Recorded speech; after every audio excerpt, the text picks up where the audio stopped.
an Irish storyteller is because I have an Irish accent. It's something I practice every night in front of the mirror. I was brought up in South Boston, I was told I was Irish, you know. But I'm not a stand-up comedian or anything, I'm just here tonight to realise that there is no place in this vast world with all the millions and billions of people like there is here tonight.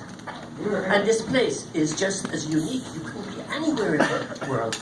It is right here we are. Yeah. And any of you could be sitting by anybody else, but you're not. Look at both sides of you and who you're sitting by and who's around you. This couldn't be any place else but right here and right now.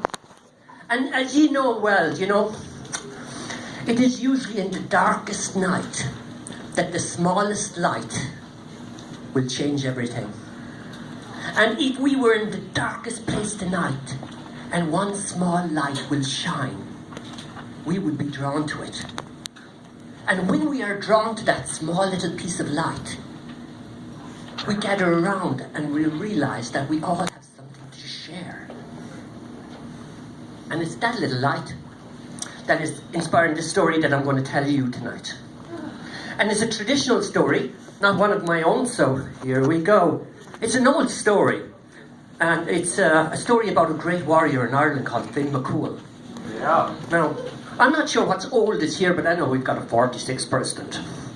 Well, the oldest president, or High King, we had in Ireland was in the year 1777 BC. We have an old history. So I'm not really sure where this story started. And how did it move along, or what era did it begin? But anyway, Fiionn MacCumhaill was a great hero. And he was a great leader of a band of warriors called the Fiionn. And the Fiionn were the High King's right-hand men. And in Irish tradition, everything was threefold.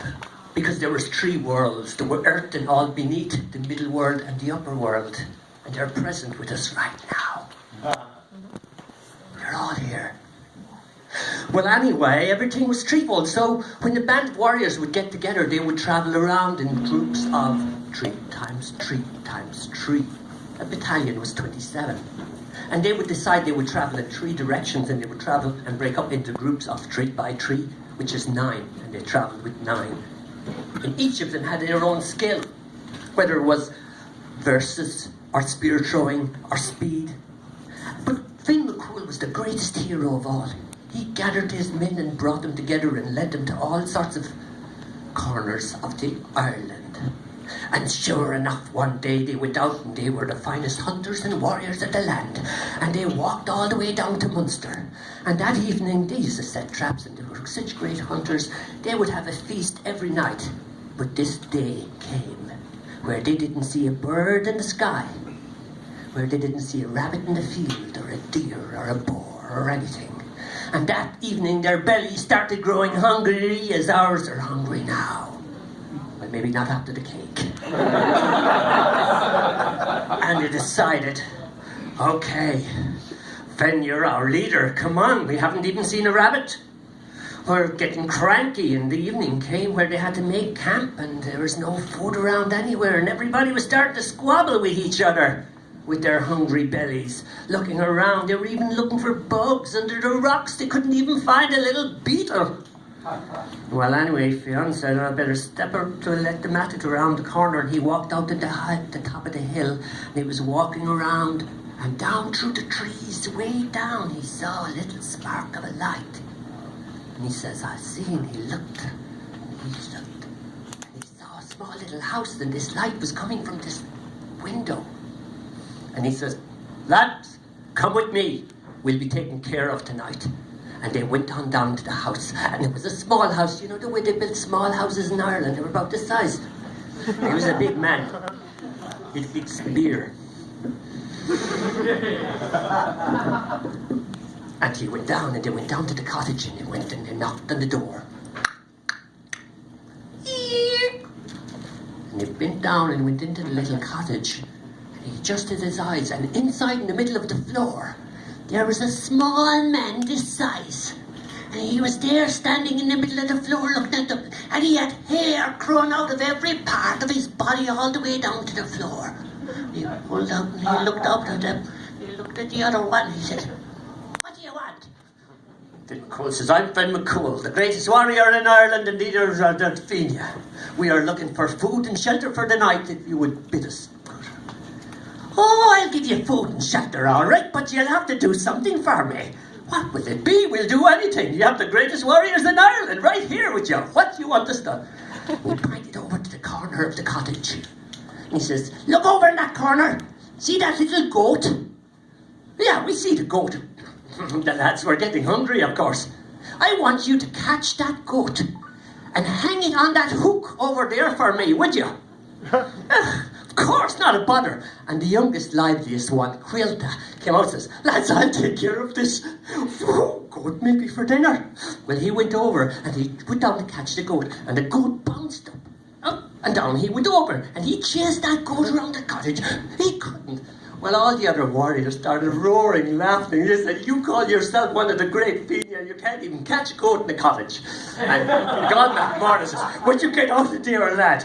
And he was out of breath. The big, tall, strong man came over, and he went after the goat.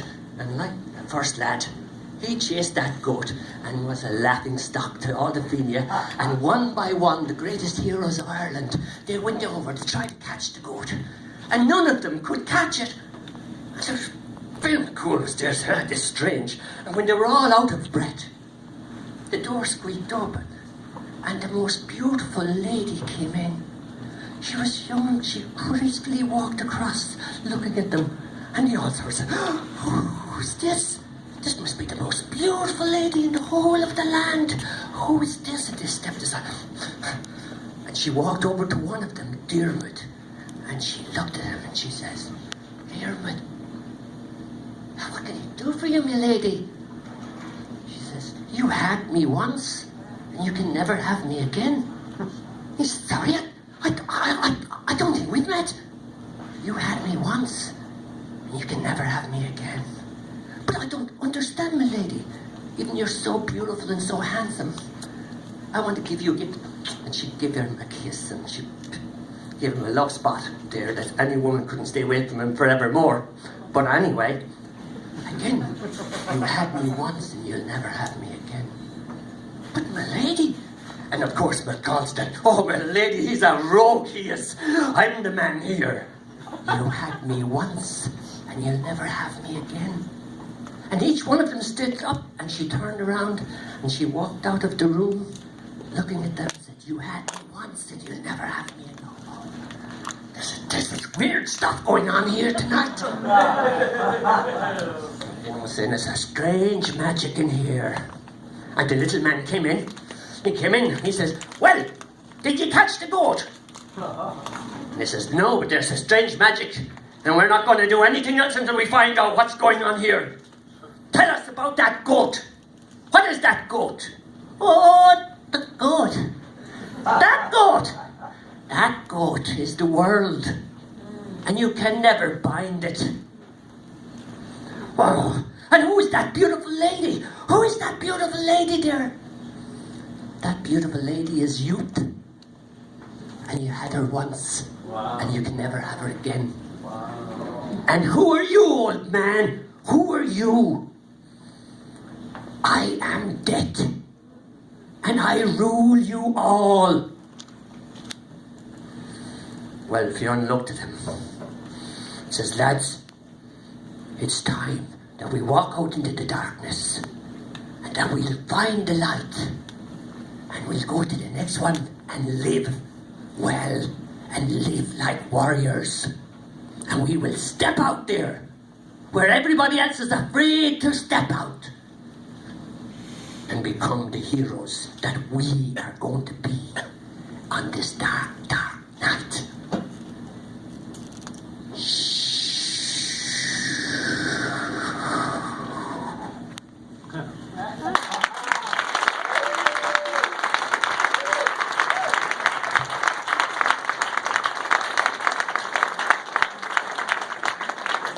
There's a reason that story has been around for 2,000 years, and you just shared it with us that reason.